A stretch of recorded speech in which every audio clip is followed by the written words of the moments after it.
Hey guys, almost at the end of 2024. Can't believe we're in 2025 already. Where does time go? Um, I want to just do a quick run through of videos looking at the bikes that I've had on fleet in 2024, just to do a bit of a download, a summary of how I've got on with them, what I've liked about them, what customers have liked about them, how they've performed, and whether I'd recommend one or not really. And I want to start with the Triumph 400X because I think it was the first bike I bought in 2024.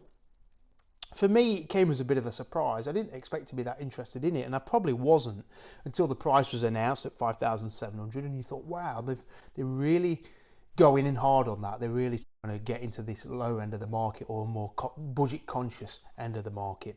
400cc, 40 brake horsepower, it weighs 180 kilos wet.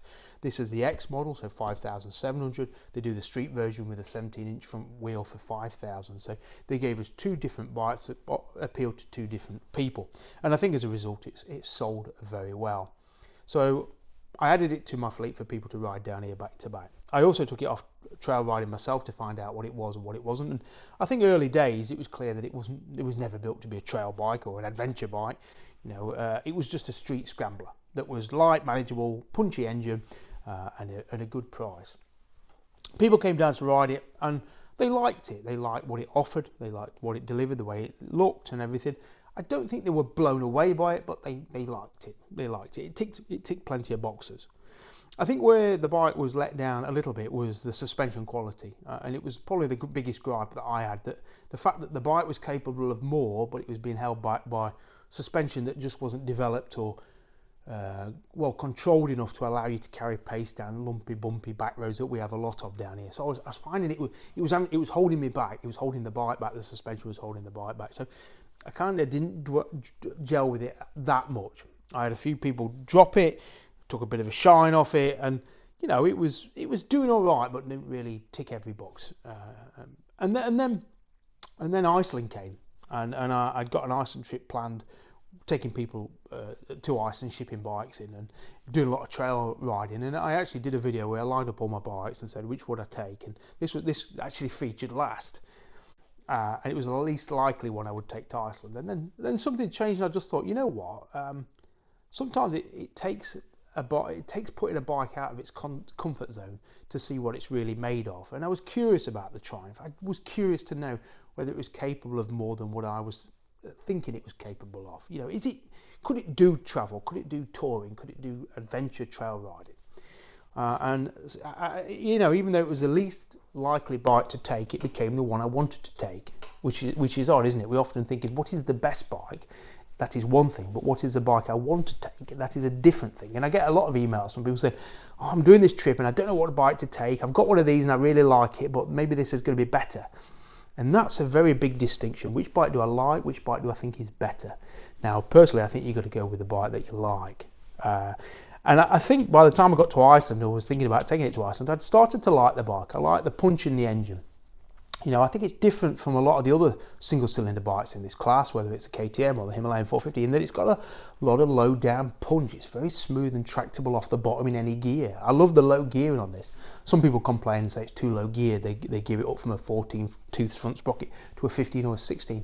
To me, you're kind of losing out all that meatiness down low that makes this so rideable down through the villages and the towns and the B roads and the A roads, when you've got that immediate surge on the throttle, which brings that excitement, that rush of acceleration, which I really like about this bike. So by the time I come to deciding to take it to Iceland, I think, you know what, I enjoy riding it now. I want to take it. It was at that point when John, who's a friend who runs Rally Raid, the company based in Northampton who do aftermarket kits for bikes, he said, we're working on something for the Triumph, and I said, well, what about trying it in Iceland? And he said, yeah, let's do it. So he sent me these tubeless spoked rims, and we put in it was a prototype rear shock at the time. So the wheels now on sale are £1,500, and the rear shock is like 500. I fitted some Amazon handguards for 30, and then it's got this rear rack that replaces the pillion seat. That's a Rally Raid kit as well. So all up, probably about £2,200 worth of parts bolted to the bike. Now, before we go any further, I think it's important to say what makes a big difference and what doesn't. Now, the wheels you could argue are stronger, and obviously they are. They're stronger than a cast aluminium wheel, and being tubeless, that's great as well. I think mainly it's for vanity though, the wheels. We've got to be honest with ourselves. Does this transform the way that the bike rides? No. Does it transform the way the bike looks? Yes, and I think the looks are a big part of this bike.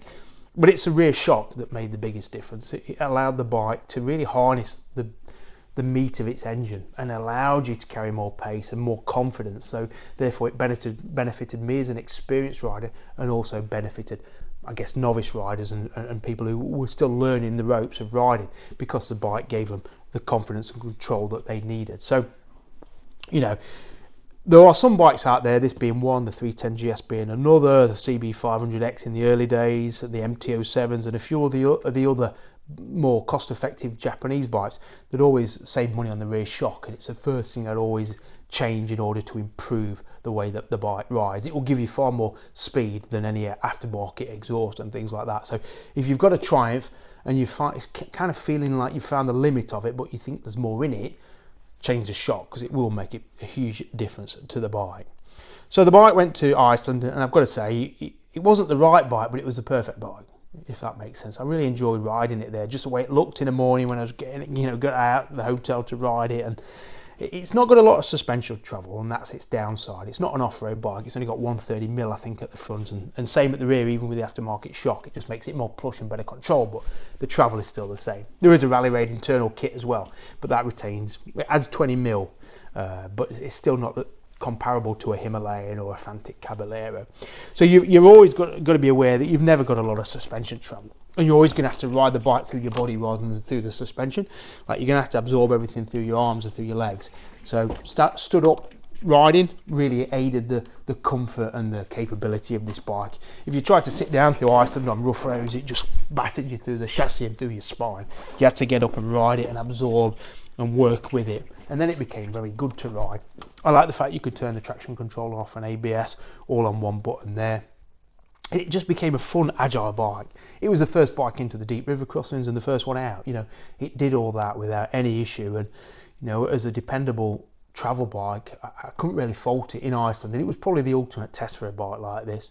There has been niggles with the bike. I don't want to pretend it's been perfect. There's been a lot of I've had an engine management light on, I've had immobiliser light on, the front lever, brake lever, the one that toggles the rear light switch, that broke somehow, I'm not sure how. The front brake disc warped after 800 miles, the front brake pads were warped after 800 miles, so I think there's been a bit of an issue with the front braking on it.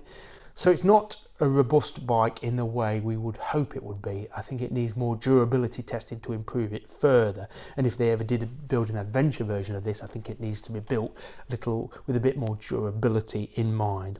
You can tell in comparison to the Himalayan 450, it didn't have that harsh testing that bike has got. That Himalayan feels like it's cast from granite, whereas this feels like it's a little bit flimsy in places. As I say, it never let me down, and it worked flawlessly in Iceland, but there are ways in which it could be improved.